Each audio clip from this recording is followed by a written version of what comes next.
কোনো কিছু ফ্রিতে নিতে গেলে একটু তো কষ্ট করতেই হবে। আর ফ্রিতে কেন বললাম সেটা পরে বলছি। আগে রাস্তাটা দেখো, রাস্তাটার ভিডিও ওই কারণেই নেওয়া যে এত দারুণ লাগছিল। দুপুরে কিন্তু অনেক রোদ্দুর ছিল, আর ওর জন্যই ভিডিওটা এত সুন্দর এসেছে। আর রাস্তাটা সেম ভিডিওতে যেমন দেখেছো তেমনই ছিল।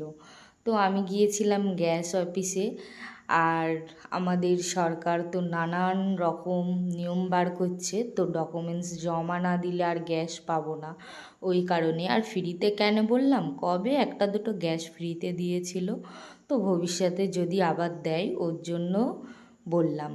তো যাই হোক, গ্যাস টাকা দিয়েই কিনতে হচ্ছে, ফ্রিতে হচ্ছে না। ওটা একবার দুবার মনে হচ্ছে দিয়েছিল, তো ওই কারণে বললাম।